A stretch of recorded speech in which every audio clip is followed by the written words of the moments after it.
ನಿಮಿಷ 30 ಸುದ್ದಿಗೆ ಸ್ವಾಗತ. ನಾನು ಚೈತ್ರರಾಜ್. ನನ್ನ ಜೊತೆಗಿದ್ದಾರೆ ನನ್ನ ಕಲಿ. ನಾನು ಶರ್ಮಿತಾ. ವೆಲ್ವಿಷಕರೇ, ದಿನದಲ್ಲಿ ನಡೆದಂತಹ ಪ್ರಮುಖ ಸುದ್ದಿಗಳನ್ನ ಇದೀಗ ಒಂದೊಂದೇ ನೋಡ್ತಾ ಹೋಗೋಣ. ಖಾತೆ ಹಂಚಿಕೆ ಬೆನ್ನಲ್ಲೇ ಸಿಎಂ ಯಡಿಯೂರಪ್ಪಗೆ ದೊಡ್ಡ ಟೆನ್ಷನ್ ಶುರುವಾಗಿದೆ. ಖಾತೆ ವಿಷಯವಾಗಿ ವಲಸೆ ಸಚಿವರು ಸಿಎಂ ವಿರುದ್ಧ ಸೆಟೆದು ನಿಂತಿದ್ದಾರೆ. ಎಂಟಿಬಿ ನಾಗರಾಜ್ ಹಾಗೂ ಗೋಪಾಲಯ್ಯರನ್ನ ಕಾವೇರಿ ನಿವಾಸಕ್ಕೆ ಕರೆಸಿಕೊಂಡಿದ್ದ ಸಿಎಂ ಮನವೊಲಿಸುವುದಕ್ಕೆ ಇನ್ನಿಲ್ಲದ ಸರ್ಕಸ್ ಅನ್ನ ಮಾಡಿದ್ದಾರೆ. ಗೃಹ ಸಚಿವ ಬಸವರಾಜ ಬೊಮ್ಮಾಯಿ, ಸಚಿವ ಆರ್ ಅಶೋಕ್ ವಲಸಿಗ ಸಚಿವರ ಮನವೊಲಿಸಲು ಪ್ರಯತ್ನಿಸಿದ್ದು ಎಂಟಿಬಿ ಸಿಎಂ ವಿರುದ್ಧವೇ ಮಾಧುಸ್ವಾಮಿ ಸೇರಿ ಗೋಪಾಲಯ್ಯ ಸೇರಿ ಉಳಿದೆಲ್ಲ ಸಚಿವರು ಸಮಾಧಾನದಲ್ಲಿದ್ದಾರೆ. ಯಾವುದೇ ಬೇಜಾರಿಲ್ಲ. ಇಲಾಖೆ ಹಂಚಿದಾಗ ಸಣ್ಣ ಪುಟ್ಟ ವ್ಯತ್ಯಾಸಗಳಾದಾಗ ಸ್ವಲ್ಪ ಅವ್ರಿಗೆ ಅಸಮಾಧಾನ ಆಗಿತ್ತು. ಕರೆದು ಮಾತಾಡಿದ್ದೇನೆ. ಅದರಿಂದ ಎಲ್ಲರೂ ಸಮಾಧಾನದಲ್ಲಿ ಹೋಗಿದ್ದಾರೆ. ಮಾಧುಸ್ವಾಮಿ ಕೊಟ್ಟು ಹೇಳಿಕೆನೂ ಎಲ್ಲ ಕಡೆ ಬಂದಿದೆ, ನೀವು ನೋಡಿದ್ದೀರಿ. ಅವರೇನೋ ಅವರ ಊರ ಕಡೆ ಒಂದು ವಿಶೇಷ ಕಾರ್ಯಕ್ರಮ ಇದೆ, ಅದು ಬಂದರೂ ಬರ್ಬೋದು. ಈಗ ಯಾವುದೇ ಅಸಮಾಧಾನ ಇಲ್ಲ. ಎಲ್ಲ ಇವತ್ತು ಎಲ್ಲರನ್ನು ಕರೆದು ವೈಯಕ್ತಿಕ ಮಾತಾಡಿದ್ದಾರೆ. ಇನ್ನು ಸಿಎಂ ಯಡಿಯೂರಪ್ಪ ಎಷ್ಟೇ ಸರ್ಕಸ್ ಮಾಡಿದ್ರೂ ಖಾತೆ ಕೆಂಡ ಮಾತ್ರ ಆರ್ತಾ ಇಲ್ಲ. ಮಾಧ್ಯಮಗಳ ಮುಂದೆ ಬಾಯಿ ಬಿಡದಂತೆ ಸಿಎಂ ಕಿವಿ ಮಾತನ್ನ ಹೇಳಿದಾರಂತೆ. ಕಾವೇರಿಯಲ್ಲಿ ನಡೆದಂತ ಸಭೆ ಬಳಿಕ ಮಾತನಾಡಿದ ಎಂಟಿಬಿ ಹಾಗೂ ಗೋಪಾಲಯ್ಯ, ಒಲ್ಲದ ಮನಸ್ಸಲ್ಲೇ ಸಿಎಂ ಕೊಟ್ಟಿರೋ ಖಾತೆಯನ್ನ ಒಪ್ಕೊಂಡಿದ್ದೀವಿ ಅಂತ ಹೇಳಿದ್ದಾರೆ. 11 ತಿಂಗಳು ಆಹಾರ ಇಲಾಖೆಯಲ್ಲಿ ಆತ್ಮಸಾಕ್ಷಿಗೆ ತೃಪ್ತಿ ತರುವಂತೆ ಕೆಲಸ ಮಾಡಿದ್ದೆ. ಯಡಿಯೂರಪ್ಪ ಮೇಲೆ ವಿಶ್ವಾಸ ಇಟ್ಟಿದ್ದೀವಿ, ಹೀಗಾಗಿ ಅವರು ಕೊಟ್ಟಿರೋ ಖಾತೆಯನ್ನೇ ನಿಭಾಯಿಸ್ತೀವಿ ಅಂತ ಗೋಪಾಲಯ್ಯ ಹೇಳಿದ್ದಾರೆ. ಇದಕ್ಕೆ ದನಿಗೂಡಿಸಿರುವಂತ ಎಂಟಿಬಿ ನಾಗರಾಜ್, ಅಬಕಾರಿ ಖಾತೆ ಕೊಟ್ಟಿದ್ದಕ್ಕೆ ಬೇಸರ ಆಗಿದೆ ಅಂತ ಬೆಳಿಗ್ಗೆ ಹೇಳಿದ್ದೆ. ಪಕ್ಷದ ವಿಚಾರವನ್ನ ಆಂತರಿಕವಾಗಿ ಬಗೆಹರಿಸೋಣ ಅಂತ ಹೇಳಿದ್ದಾರೆ ಅಂತ ಹೇಳಿದ್ದಾರೆ. ಅಬಕಾರಿ ಖಾತೆ ಕೊಟ್ಟಿರೋದ್ರಿಂದ ಸ್ವಲ್ಪ ಬೇಸರ ಆಗಿದೆ ಅಂತೇಳಿ ಬೆಳಗ್ಗೆ ಹೇಳಿ ಹೋಗಿದ್ದೆ. ಅದೆಲ್ಲ ನೀವು ಮೀಡಿಯಾಗಳಲ್ಲಿ ಆಗಾಗಲೇ ಬಿತ್ತರಿಸಿದ್ದೀರಾ. ಆಗಲೇ ನಾವು ಎಲ್ಲ ಮುಖ್ಯಮಂತ್ರಿಗಳ ಹತ್ರ ಮಾತಾಡಿದ್ದೇವೆ.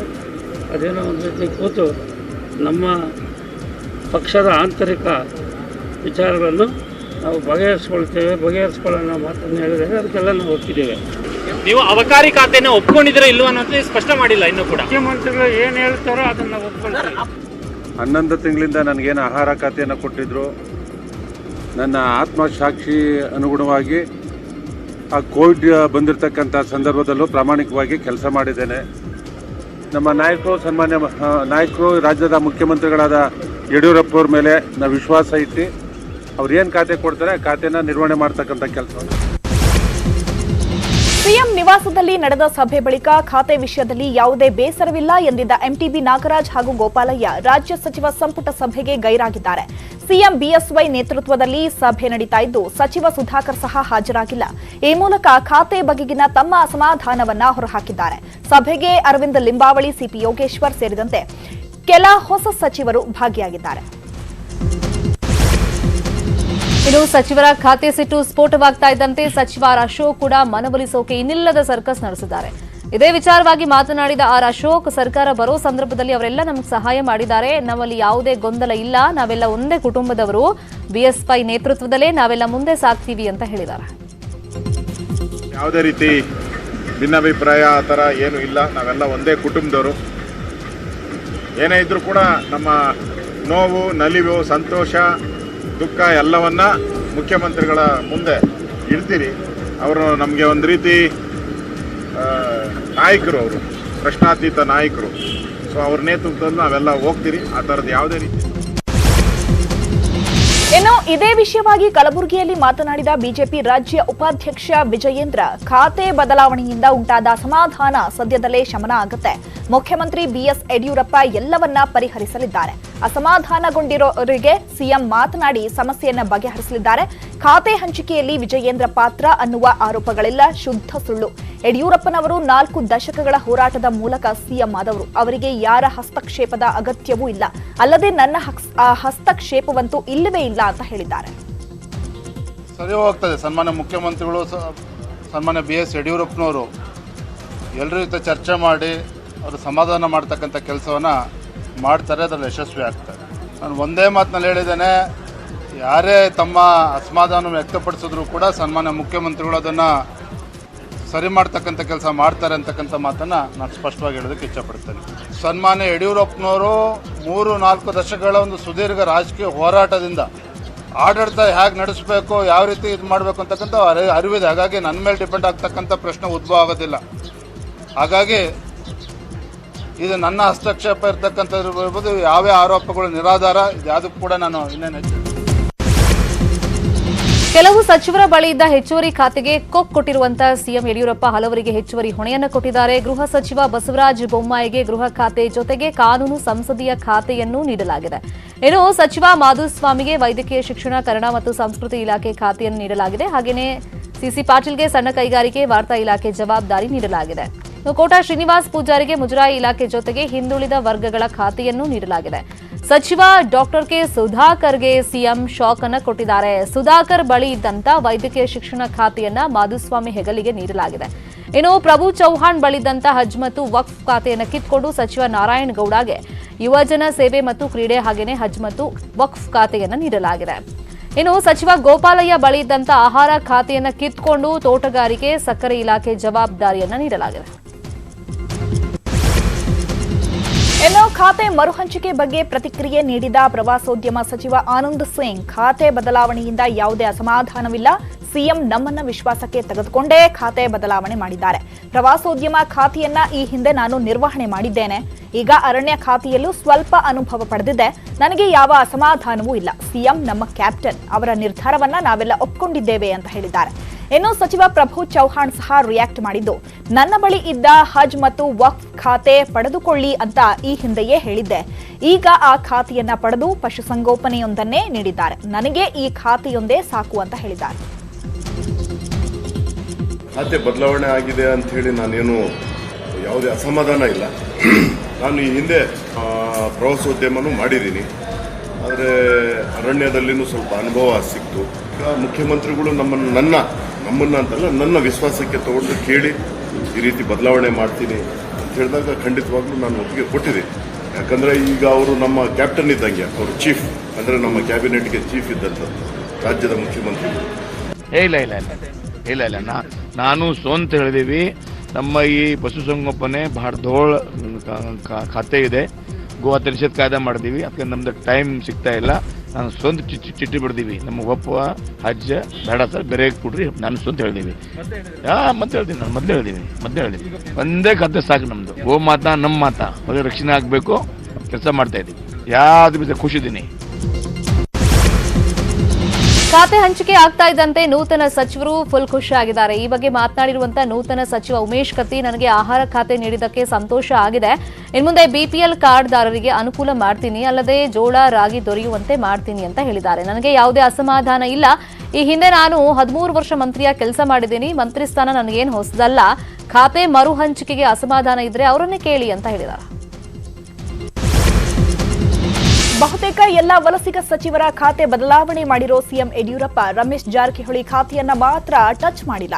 ಬಿಜೆಪಿಯ ಕೆಲ ಹಿರಿಯ ಸಚಿವರು ಜಲಸಂಪನ್ಮೂಲ ಖಾತೆ ಮೇಲೆ ಕಣ್ಣಿಟ್ಟಿದ್ರು. ಈ ಬಾರಿ ಖಾತೆ ಅದಲು ಬದಲಾದ್ರೆ ಜಲಸಂಪನ್ಮೂಲ ಸಿಗುವ ವಿಶ್ವಾಸವನ್ನ ಕೆಲವರು ಹೊಂದಿದ್ರು. ಆದ್ರೆ ಅವರ ಆಸೆಗೆ ತಣ್ಣೀರು ಬಿದ್ದಿದೆ. ಜೊತೆಗೆ ಎಸ್ಟಿ ಸೋಮಶೇಖರ್ ಖಾತೆಯಲ್ಲೂ ಬದಲಾವಣೆ ಮಾಡದ ಸಿಎಂ ಹಾಗೆ ಅದನ್ನ ಉಳಿಸಿದ್ದಾರೆ. ಅತ್ತ ಖಾತೆಗಾಗಿ ಕಿತ್ತಾಟ ನಡೀತಾ ಇದ್ರೆ ಇತ್ತ ಮಂತ್ರಿ ಪಟ್ಟ ಸಿಗದಿದ್ದವರು ಸಿಡಿದೆದ್ದಿದ್ದಾರೆ. ಅತೃಪ್ತ ಶಾಸಕರನ್ನೆಲ್ಲ ಗುಡ್ಡೆ ಹಾಕೊಂಡು ಶಾಸಕ ರೇಣುಕಾಚಾರ್ಯ ಮೀಟಿಂಗ್ ಮಾಡಿದ್ದಾರೆ. ತಮ್ಮ ನಿವಾಸದಲ್ಲೇ ಸಚಿವ ಸ್ಥಾನ ವಂಚಿತ ಶಾಸಕರಾದ ಚನ್ನಗಿರಿ ಶಾಸಕ ಮಾಡಾಳು ವಿರೂಪಾಕ್ಷಪ್ಪ, ಸುರಪುರ ಶಾಸಕ ರಾಜುಗೌಡ, ರಾಯಚೂರು ಶಾಸಕ ಡಾಕ್ಟರ್ ಶಿವರಾಜ್ ಪಾಟೀಲ್ ಜೊತೆಗೆ ರೇಣುಕಾಚಾರ್ಯ ಸಭೆಯನ್ನು ನಡೆಸಿದ್ದಾರೆ. ರೇಣುಕಾಚಾರ್ಯ ಮೇಲಿಂದ ಮೇಲೆ ಸಭೆ ನಡೆಸಿ ದೆಹಲಿಗೆ ಹಾರ್ತಾ ಇರೋದು ಸಿಎಂಗೆ ಟೆನ್ಷನ್ ಮತ್ತಷ್ಟು ಹೆಚ್ಚಿಸ್ತಾ ಇದೆ. ಹೇಗಾದ್ರೂ ಮಾಡಿ ರೇಣುಕಾಚಾರ್ಯರನ್ನ ಸಮಾಧಾನ ಪಡಿಸಬೇಕು ಅಂತ ಬಂಪರ್ ಗಿಫ್ಟ್ ನೀಡೋದಕ್ಕೆ ಮುಂದಾಗಿದ್ದಾರೆ. ಹೊನ್ನಾಳಿ ವಿಧಾನಸಭಾ ಕ್ಷೇತ್ರಕ್ಕೆ ಬಂಪರ್ ಗಿಫ್ಟ್ ಕೊಡಲು ಸಿಎಂ ನಿರ್ಧಾರ ಮಾಡಿದ್ದಾರಂತೆ. ರೇಣುಕಾಚಾರ್ಯ ಕ್ಷೇತ್ರಕ್ಕೆ 48 ಕೋಟಿ ರೂಪಾಯಿ ವೆಚ್ಚದ ಏತ ನೀರಾವರಿ ಯೋಜನೆಗೆ ಅನುಮತಿ ನೀಡಲು ಸಿಎಂ ನಿರ್ಧರಿಸಿದ್ದಾರಂತೆ. ಇದೇ ಕಾರಣಕ್ಕಾಗಿಯೇ ಬಜೆಟ್ ಕಾರ್ಯಸೂಚಿಯಲ್ಲಿ ಚರ್ಚೆಗೂ ಕೂಡ ಸೇರಿಸಿದ್ದಾರಂತೆ. ಈ ಮೂಲಕ ರೇಣುಕಾಚಾರ್ಯ ಮನವೊಲಿಕೆಗೆ ಸಿಎಂ ತಂತ್ರ ಹೆಣೆದಿದ್ದಾರೆ. ಬೆಳಗಾವಿಯಲ್ಲಿ ಶಿವಸೇನೆ ಕಾರ್ಯಕರ್ತರ ಪುಂಡಾಟ ನಿಲ್ಲೋ ಹಾಗೆ ಕಾಣ್ತಾ ಇಲ್ಲ. ಗಡಿ ಭಾಗದಲ್ಲಿ ಕರ್ನಾಟಕ ಪೊಲೀಸರು ಮತ್ತು ಶಿವಸೇನೆ ಕಾರ್ಯಕರ್ತರ ನಡುವೆ ತಳ್ಳಾಟ, ನೂಕಾಟ ನಡೆದಿದೆ. ಭಗವಾ ಧ್ವಜದ ಜೊತೆಗೆ ಕರ್ನಾಟಕ ಪ್ರವೇಶಕ್ಕೆ ಯತ್ನಿಸಿದ ಶಿವಸೇನೆ ಕಾರ್ಯಕರ್ತರನ್ನ ಬೆಳಗಾವಿ ತಾಲೂಕಿನ ಶಿನ್ನೊಳ್ಳಿ ಗ್ರಾಮದಲ್ಲೇ ತಡೆಯಲಾಯಿತು. ಈ ವೇಳೆ ಮಾತಿಗೆ ಮಾತು ಬೆಳೆದು ತಳ್ಳಾಟ ನೂಕಾಟ ನಡೆದಿದೆ. ಈ ಬಗ್ಗೆ ಮಾಹಿತಿ ನೀಡಿದ ಡಿಸಿಪಿ ವಿಕ್ರಮ್ ಅಮಟೆ, ಶಿವಸೇನೆ ಕಾರ್ಯಕರ್ತರು ಕರ್ನಾಟಕ ಪ್ರವೇಶ ಮಾಡೋದನ್ನ ತಡೆದಿದ್ದೀವಿ. ಗಡಿಯಲ್ಲಿ ಚೆಕ್ ಪೋಸ್ಟ್ ನಿರ್ಮಾಣ ಮಾಡಲಾಗಿದೆ. ಶಿವಸೇನೆ ಕಾರ್ಯಕರ್ತರ ಗಡಿ ಪ್ರವೇಶಕ್ಕೆ ನಿಷೇಧ ಹೇರಲಾಗಿದೆ ಅಂತ ಮಾಹಿತಿಯನ್ನ ಕೊಟ್ಟಿದ್ದಾರೆ. ಕಂಟಿನ್ಯೂ ಆಗುತ್ತೆ ಬಂದೋಬಸ್ತು. ಪರಿಸ್ಥಿತಿ ಪೂರ್ತಿ ತಿಳಿಯಾಗುವವರೆಗೆ ಮತ್ತು ಎಲ್ಲಿಯವರೆಗೆ ಅವರು ಪ್ರಯತ್ನ ಮಾಡ್ತಾರೆ, ಅಂದರೆ ಕಾನೂನು ಸುವ್ಯವಸ್ಥೆಯನ್ನು ಬೇರೆ ರೀತಿಯಿಂದ ಇದನ್ನು ಮಾಡಲಿಕ್ಕೆ ಅವರು ಆ ಥರದ್ದು ಆ ಉದ್ದೇಶದಿಂದ ಯಾರು ಬರಲಿಕ್ಕೆ ಪ್ರಯತ್ನ ಮಾಡ್ತಾರೆ ಅಲ್ಲಿವರೆಗೆ ನಮ್ಮ ಬಂದೋಬಸ್ತ್ ಕಂಟಿನ್ಯೂ ಇರುತ್ತೆ. ಇನ್ನು ಬೆಳಗಾವಿ ವಿಷಯವಾಗಿ ಮೇಲಿಂದ ಮೇಲೆ ಕಿರಿಕ್ ಮಾಡ್ತಾ ಇರೋ ಶಿವಸೇನೆ ವಿರುದ್ಧ ಮಾಜಿ ಸಿಎಂ ಕುಮಾರಸ್ವಾಮಿ ಕಿಡಿಕಾರಿದ್ದಾರೆ. ಈ ಬಗ್ಗೆ ಗೃಹ ಸಚಿವ ಬಸವರಾಜ ಬೊಮ್ಮಾಯಿ ಜೊತೆ ಚರ್ಚಿಸಿದ್ದು ಕಠಿಣ ಕ್ರಮ ಕೈಗೊಳ್ಳುವಂತೆ ಮನವಿ ಮಾಡಿದ್ದಾರೆ. ಬೆಳಗಾವಿಯಲ್ಲಿ ನಮ್ಮ ಧ್ವಜ ಹಾರಿಸಲು ಯಾರ ಅನುಮತಿ ಬೇಕು? ಶಿವಸೇನೆ ಉದ್ದಟತನಕ್ಕೆ ಕಡಿವಾಣ ಹಾಕಲೇಬೇಕು ಅಂತ ಕುಮಾರಸ್ವಾಮಿ ಕಿಡಿಕಾರಿದ್ದಾರೆ. ಸರ್ಕಾರಕ್ಕೆ ಗೃಹ ಸಚಿವರಿಗೂ ರಿಕ್ವೆಸ್ಟ್ ಮಾಡಿದ್ದೇನೆ, ಸ್ವಲ್ಪ ಕಠಿಣವಾದಂಥ ಕ್ರಮ ತೆಗೆದುಕೊಳ್ತಕ್ಕಂಥ ಜೊತೆಗೆ ಶಿವಸೇನೆಯವರಿರಲಿ MUSನವರಿರಲಿ ಅವ್ರ ಮೇಲೆ ಸರ್ಕಾರ ಸ್ವಲ್ಪ ಕಠಿಣವಾದಂಥ ಕ್ರಮ ತೆಗೆದುಕೊಳ್ಳಲೇಬೇಕು. ಯಾಕೆಂದರೆ ಇದು ಉದ್ದಟತನ ಆಯಿತು. ಇವತ್ತು ಕನ್ನಡದ ಧ್ವಜವನ್ನು ಬೆಳಗಾವಿಯ ಮಹಾನಗರ ಪಾಲಿಕೆಯ ಮುಂದೆ ಹಾರಿಸ್ತಕ್ಕಂಥದ್ದನ್ನು ವಿರೋಧ ಮಾಡ್ತಾರೆ ಅಂದರೆ ಅವರು ರಾಜ್ಯದ ದ್ರೋಹಿಗಳು ಯಾರೇ ಆಗಲಿ. ಇನ್ನು ಶಿವಸೇನೆ ಕಾರ್ಯಕರ್ತರ ಪುಂಡಾಟಕ್ಕೆ ಸಚಿವ ರಮೇಶ್ ಜಾರಕಿಹೊಳಿ ಕಿಡಿಕಾರಿದ್ದಾರೆ. ಬೆಳಗಾವಿ ಕನ್ನಡಿಗರಿಗೆ ನಾನು ಮನವಿ ಮಾಡ್ತೀನಿ, ಶಿವಸೇನೆಯ ಕಾರ್ಯಕರ್ತರಿಗೆ ಹೆಚ್ಚು ಮಹತ್ವ ಕೊಡಬೇಡಿ, ಅವರನ್ನ ನಾವು ಹದ್ದುಬಸ್ತ್ ಮಾಡ್ತೀವಿ. ಮಹಾರಾಷ್ಟ್ರದಲ್ಲಿ ರಾಜಕಾರಣ ಸ್ವಲ್ಪ ವೀಕ್ ಆದಾಗ ಈ ರೀತಿ ಗಡಿ ಖ್ಯಾತೆ ತೆಗಿತಾರೆ. ರಾಜ್ಯ ಸರ್ಕಾರ ಇವರ ವಿಷಯದಲ್ಲಿ ಶೀಘ್ರವೇ ಕಠಿಣ ನಿರ್ಧಾರ ಕೈಗೊಳ್ಳುತ್ತೆ. ಕಾನೂನು ಬಾಹಿರ ಚಟುವಟಿಕೆ ನಡೆಸಿದ್ರೆ ಕ್ರಮ ಕೈಗೊಳ್ಳಿ ಅಂತ ಬೆಳಗಾವಿ ಪೊಲೀಸರಿಗೂ ಕೂಡ ಸೂಚನೆ ಕೊಟ್ಟಿದ್ದೀನಿ ಅಂತ ಮಾಹಿತಿ ಕೊಟ್ಟಿದ್ದಾರೆ. ಬೆಳಗಾವದ ಕನ್ನಡಿಗರಿಗೆ ಮನವಿ ಮಾಡ್ಕೋತೀನಿ, ಮಹಾರಾಷ್ಟ್ರ ಏಕೀಕರಣ ಸಮಿತಿ ಮತ್ತು ಶಿವಸೇನೆಗೆ ಹೆಚ್ಚು ಮಹತ್ವ ಕೊಡೋದು ಬೇಡ. ಅದು ಸರ್ಕಾರ ಪೂರ್ಣ ಮೆಟ್ಟ ಅವ್ರನ್ನ ಹದ್ದುಬಸ್ತು ಮಾಡ್ತೇವೆ. ಸರ್ಕಾರ ಕೂಡ ಬೆಳಗಾವಿಯಲ್ಲಿ ಶಿವಸೇನೆ ಪುಂಡರು ಮಾಡ್ತಾ ಇರೋ ಪುಂಡಾಟಕ್ಕೆ ಕನ್ನಡ ಪರ ಹೋರಾಟಗಾರ ವಾಟಾಳ್ ನಾಗರಾಜ್ ಕಿಡಿಕಾರಿದ್ದಾರೆ. ಬೆಳಗಾವಿ, ಕಾರವಾರ ಮತ್ತು ಖಾನಾಪುರ ಕರ್ನಾಟಕದ ಅವಿಭಾಜ್ಯ ಅಂಗ. ಬಾಳಾ ಠಾಕ್ರೆ ಮತ್ತೆ ಹುಟ್ಟಿ ಬಂದರೂ ಒಂದು ಅಂಗುಲ ಜಾಗ ಕೂಡ ಬಿಟ್ಕೊಡೋದಿಲ್ಲ. ಪುಂಡಾಟ ನಡೆಸ್ತಾ ಇರುವ MESನವರನ್ನ ಗಡಿಪಾರು ಮಾಡಬೇಕು, ಅಲ್ಲದೆ ತಮಿಳುನಾಡಿನ ಹೊಸೂರು, ತಾಳವಾಡಿ, ಊಟಿ ಕರ್ನಾಟಕಕ್ಕೆ ಸೇರಿಸಬೇಕು ಅಂತ ಕಿಡಿಕಾರಿದ್ದಾರೆ. ಉದ್ಭವ್ ಠಾಕ್ರೆ ಬೆಳಗಾವಿ, ಖಾನಾಪುರ, ಕಾರವಾರ ಇದು ನಮ್ಮದು, ನಾವು ಅದನ್ನು ಹಿಡ್ಕೊಳ್ತೀವಿ ಅನ್ನೋ ಮಟ್ಟಕ್ಕೂ ಮಾತಾಡಿದ್ದಾರೆ.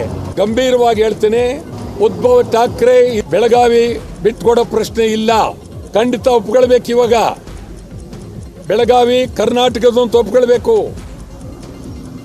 ಖಾನಾಪುರ ಕರ್ನಾಟಕದೊಂದು ಒಪ್ಕೊಳ್ಬೇಕು. ಬಾಲಾ ಠಾಕ್ರೆ ಹುಟ್ಟು ಬಂದರೂ ಕೊಡೋದಿಲ್ಲ. ತಮಿಳುನಾಡು ಕರ್ನಾಟಕದ ಗಡಿ ಹೊಸೂರು ಕರ್ನಾಟಕ ಸೇರಲೇಬೇಕು, ತಾಳವಾಡಿ ಕರ್ನಾಟಕ ಸೇರಲೇಬೇಕು, ಊಟಿ ಕರ್ನಾಟಕ ಸೇರಬೇಕು. ನಮ್ಮ ತೀವ್ರವಾದಂತ ಒತ್ತಾಯ. ಆಪ್ತರ ಮಾತು ಕೇಳಿ ಮಾಜಿ ಮುಖ್ಯಮಂತ್ರಿ ಸಿದ್ದರಾಮಯ್ಯ ರಾಹುಲ್ ಕೆಂಗಣ್ಣಿಗೆ ಗುರಿಯಾದ್ರ ಅನ್ನೋ ಅನುಮಾನ ಶುರುವಾಗಿದೆ. ಯಾಕಂದ್ರೆ ಸಾಮಾನ್ಯ ಕಾರ್ಯಕರ್ತನು ನಾಯಕನಾಗಬೇಕು ಅನ್ನೋ ಆಶಯದ ವಿರುದ್ಧ ಸಿದ್ದು ಪಾಲಿಟಿಕ್ಸ್ ಮಾಡಿದ್ದಾರೆ ಅನ್ನೋ ಮಾತು ಹರಿದಾಡ್ತಾ ಇದೆ. ಯುವ ಕಾಂಗ್ರೆಸ್ ಚುನಾವಣೆಯಲ್ಲಿ ರಿಜ್ವಾನ್ ಅರ್ಷದ್ ಹಾಗೇನೆ ಕೃಷ್ಣ ಬೈರೇಗೌಡರ ಒತ್ತಡಕ್ಕೆ ಮಣಿದು ಅಭ್ಯರ್ಥಿ ರಕ್ಷಾರಾಮಯ್ಯ ಪರ ಸಿದ್ದು ಲಾಭಿ ಮಾಡಿದ್ರಾ ಅನ್ನೋ ಶಂಕೆ ಶುರುವಾಗಿದೆ. ಇದೇ ವಿಷಯವಾಗಿ ಸಿದ್ದು ವಿರೋಧಿ ಬಣ ರಾಹುಲ್ಗೆ ದೂರನ್ನ ಕೊಟ್ಟಿದ್ದು ರಾಹುಲ್ ಗಾಂಧಿ ಕೂಡ ಗರಂ ಆಗಿದ್ದಾರೆ ಅಂತ ಹೇಳಲಾಗ್ತಾ ಇದೆ. ಅಲ್ಲದೆ ಎಲೆಕ್ಷನ್ ನಿಲ್ಲಿಸಿ ಸೆಲೆಕ್ಷನ್ಗೆ ರಾಹುಲ್ ಮೊರೆ ಹೋದ್ರಾ ಅನ್ನೋ ಪ್ರಶ್ನೆಯೂ ಎದ್ದಿದೆ. ಮಾಜಿ ಸಿಎಂ ಕುಮಾರಸ್ವಾಮಿ ಹಾಗೂ ಗೃಹ ಸಚಿವ ಬಸವರಾಜ ಬೊಮ್ಮಾಯಿ ಭೇಟಿ ಮಾಡಿದ್ದು ಕುತೂಹಲ ಮೂಡಿಸಿದೆ. ಈ ಬಗ್ಗೆ ರಿಯಾಕ್ಟ್ ಮಾಡಿದ HDK, ಬೊಮ್ಮಾಯಿ ನಾನು ಹಳೆಯ ಸ್ನೇಹಿತರು, ಹಾಗಾಗಿ ಭೇಟಿ ಮಾಡಿ ಕೆಲವೊಂದು ವಿಚಾರ ಮಾತನಾಡಿದ್ದೇವೆ ಅಷ್ಟೇ, ಯಾವುದೇ ರಾಜಕೀಯ ಚರ್ಚೆ ಮಾಡಿಲ್ಲ ಅಂತ ಹೇಳಿದ್ದಾರೆ. ಇನ್ನು ಬೊಮ್ಮಾಯಿ ಸಹ ಪ್ರತಿಕ್ರಿಯೆ ಕೊಟ್ಟಿದ್ದು, ಕುಮಾರಸ್ವಾಮಿ ಭೇಟಿಗೆ ವಿಶೇಷ ಅರ್ಥ ಕಲ್ಪಿಸೋದು ಬೇಡ, ನನ್ನ ತಂದೆ ಕಾಲದಿಂದಲೇ ದೇವೇಗೌಡರು ಕುಟುಂಬದ ಜೊತೆ ಒಳ್ಳೆ ಬಾಂಧವ್ಯ ಇದೆ, ಕ್ಷೇತ್ರದ ಅಭಿವೃದ್ಧಿಗೆ ಸಂಬಂಧಪಟ್ಟಂತೆ ಕುಮಾರಸ್ವಾಮಿ ಜೊತೆ ಚರ್ಚೆಯನ್ನ ಮಾಡಿದ್ದೀನಿ ಅಷ್ಟೇ ಅಂತ ಹೇಳಿದ್ದಾರೆ. ಸರ್ಕಾರಕ್ಕೆ ಗೃಹ ಸಚಿವರಿಗೂ ರಿಕ್ವೆಸ್ಟ್ ಮಾಡಿದ್ದೇನೆ, ಶಿವಸೇನೆಯವರಿರಲಿ MUSನವರಿರಲಿ ಅವ್ರ ಮೇಲೆ ಸರ್ಕಾರ ಸ್ವಲ್ಪ ಕಠಿಣವಾದಂಥ ಕ್ರಮ ತೆಗೆದುಕೊಳ್ಳಲೇಬೇಕು. ಯಾಕೆಂದರೆ ಇದು ಉದ್ದಟತನ ಆಯಿತು. ಇವತ್ತು ಕನ್ನಡದ ಧ್ವಜವನ್ನು ಬೆಳಗಾವಿಯ ಮಹಾನಗರ ಪಾಲಿಕೆಯ ಮುಂದೆ ಹಾರಿಸ್ತಕ್ಕಂಥದ್ದನ್ನು ವಿರೋಧ ಮಾಡ್ತಾರೆ ಅಂದರೆ ಅವರು ರಾಜ್ಯದ ದ್ರೋಹಿಗಳು. ಮೊನ್ನೆ ಮಾಜಿ ಮುಖ್ಯಮಂತ್ರಿ ಅಂತ HD ಕುಮಾರಸ್ವಾಮಿ ಅವರು ಭೇಟಿಯಾಗಿದ್ದರು.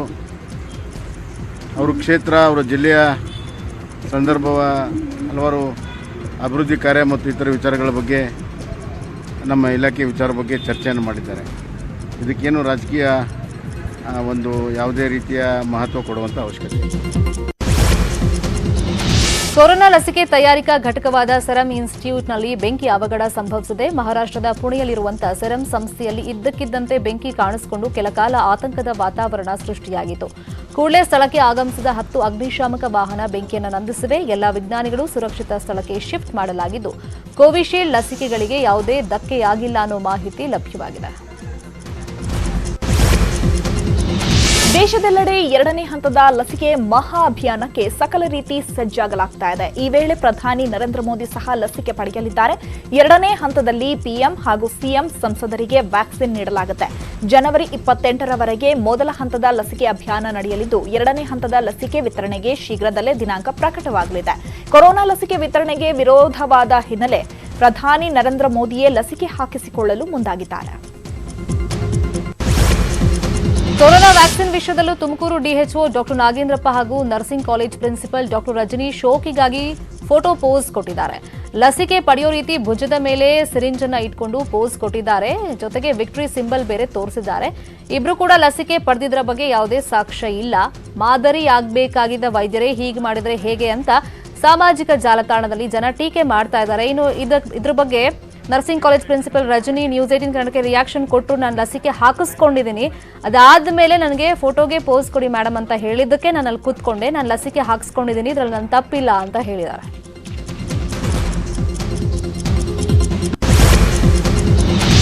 ಹಾರ್ಪಿಕ್ ಹಾಗೂ ನ್ಯೂಸ್ 18ನ ಮಿಷನ್ ಪಾನಿ ಅಭಿಯಾನದ ವಾಟರ್ಥಾನ್ ಇದೇ ಜನವರಿ 26ರಂದು ನಡೆಯಲಿದ್ದು, ಅತಿ ಹೆಚ್ಚು ಹೃದಯಪೂರ್ವಕ ಬೆಂಬಲ ನಮ್ಮ ದೇಶದ ಮಕ್ಕಳಿಂದ ಸಿಕ್ಕಿದೆ. ಮಿಷನ್ ಪಾನಿ ಜಲಪ್ರತಿಜ್ಞೆ ಸ್ವೀಕರಿಸಿರುವ ಈ ಮಕ್ಕಳು ದೇಶಕ್ಕಾಗಿ ಏನು ಸಂದೇಶವನ್ನ ಕೊಟ್ಟಿದ್ದಾರೆ ನೋಡೋಣ ಬನ್ನಿ.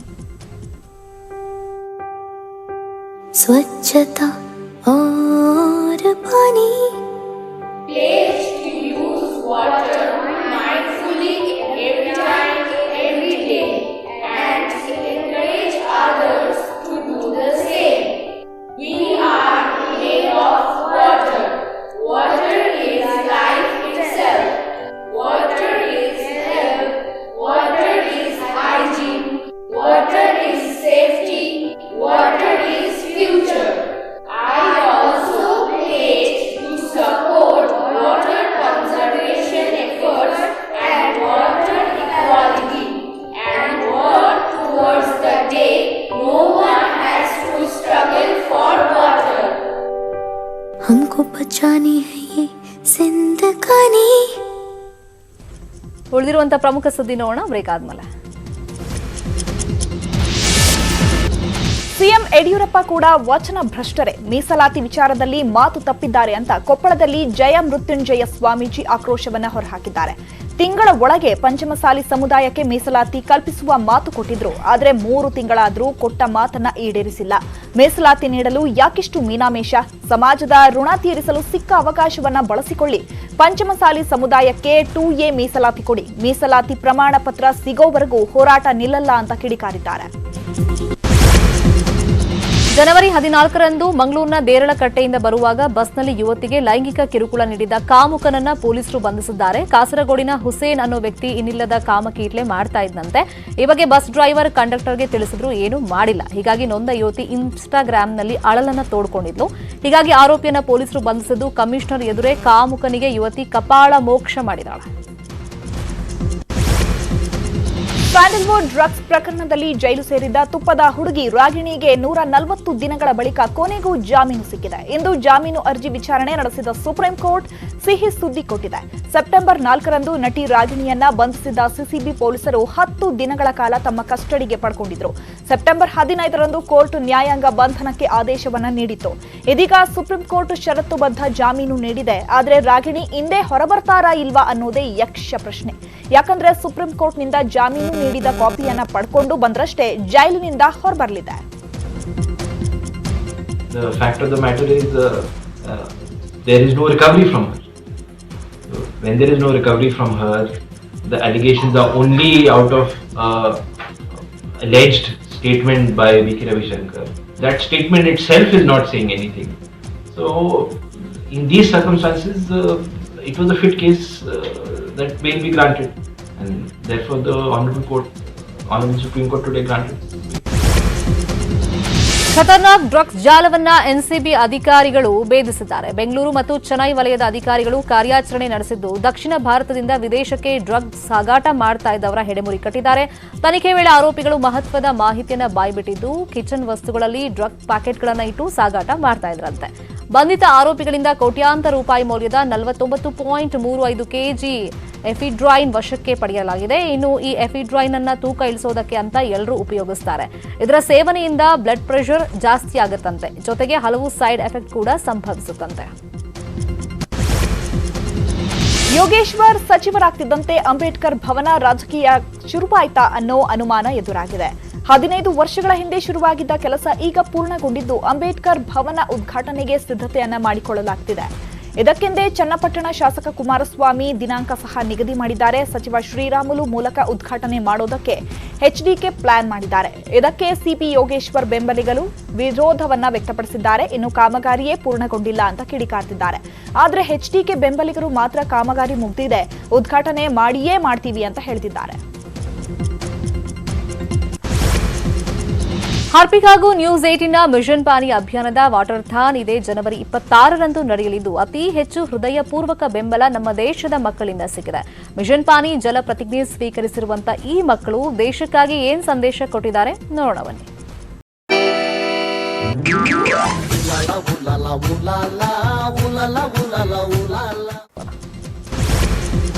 ಪ್ರಧಾನಿ ನರೇಂದ್ರ ಮೋದಿಯನ್ನ ಮಂಡ್ಯದ ಮತ್ತೊಬ್ಬ ಜೆಡಿಎಸ್ ಶಾಸಕ ಹಾಡಿ ಹೊಗಳಿದ್ದಾರೆ. ಕೋವಿಡ್ ಲಸಿಕೆ ವಿಚಾರದಲ್ಲಿ ಶಾಸಕ ರವೀಂದ್ರ ಶ್ರೀಕಂಠಯ್ಯ ಮೋದಿಯನ್ನ ಕೊಂಡಾಡಿದ್ದಾರೆ. ಇಷ್ಟು ದೊಡ್ಡ ಪ್ರಜಾಪ್ರಭುತ್ವ ದೇಶದಲ್ಲಿ ಕೊರೋನಾಗೆ ಇಷ್ಟು ಬೇಗ ಸ್ವದೇಶಿ ಲಸಿಕೆ ಅಭಿವೃದ್ಧಿಪಡಿಸಿದ್ದು ಹೆಮ್ಮೆ ವಿಚಾರ. ಇದಕ್ಕಾಗಿ ನಾನು ಪ್ರಧಾನಿ ಮೋದಿಯನ್ನ ಅಭಿನಂದಿಸ್ತೀನಿ ಅಂತ ಮೋದಿ ಕಾರ್ಯವನ್ನ ಶ್ಲಾಘಿಸಿದ್ದಾರೆ. ಪದವಿ ಕಾಲೇಜುಗಳ ಅತಿಥಿ ಉಪನ್ಯಾಸಕರ ನೇಮಕಕ್ಕೆ ರಾಜ್ಯ ಸರ್ಕಾರ ಗ್ರೀನ್ ಸಿಗ್ನಲ್ ಕೊಟ್ಟಿದೆ. ಈ ಮೂಲಕ ನ್ಯೂಸ್ 18 ವರದಿಗೆ ಫಲಶ್ರುತಿ ಸಿಕ್ಕಂತಾಗಿದೆ. ರಾಜ್ಯದ 417 ಪದವಿ ಕಾಲೇಜುಗಳಲ್ಲಿ ಅತಿಥಿ ಉಪನ್ಯಾಸಕರ ನೇಮಕಕ್ಕೆ ಆದೇಶ ನೀಡಲಾಗಿದೆ. ಒಟ್ಟು 14,183 ಅತಿಥಿ ಉಪನ್ಯಾಸಕರ ನೇಮಕ ಮಾಡಲು ಶಿಕ್ಷಣ ಇಲಾಖೆ, ಆರ್ಥಿಕ ಇಲಾಖೆಗೆ ಪ್ರಸ್ತಾವನೆ ಸಲ್ಲಿಕೆ ಮಾಡಲಾಗಿತ್ತು. ಈಗ 7,091 ಅತಿಥಿ ಉಪನ್ಯಾಸಕರ ನೇಮಕ ಮಾಡಲು ಸೂಚನೆ ನೀಡಲಾಗಿದೆ. ಕೊರೋನಾ ಮಧ್ಯೆಯೂ ಶಾಲೆ ಏನೋ ಶುರುವಾಗಿದೆ. ಆದರೆ ರಾಯಚೂರು ಜಿಲ್ಲೆಯ ಬಹುತೇಕ ಗ್ರಾಮಗಳಿಗೆ ಬಸ್ ವ್ಯವಸ್ಥೆನೇ ಇಲ್ಲ. ಹೀಗಾಗಿ ಶಾಲಾ ವಿದ್ಯಾರ್ಥಿಗಳು ಪರದಾಡ್ತಿದ್ದಾರೆ. ಮಸ್ಕಿ ತಾಲೂಕಿನ ಗ್ರಾಮೀಣ ಭಾಗದ 400ಕ್ಕೂ ಹೆಚ್ಚು ವಿದ್ಯಾರ್ಥಿಗಳು ಬಸ್ ವ್ಯವಸ್ಥೆ ಇಲ್ಲದೆ ಖಾಸಗಿ ವಾಹನಗಳ ಮೂಲಕ ಓಡಾಡ್ತಾ ಇದ್ದಾರೆ.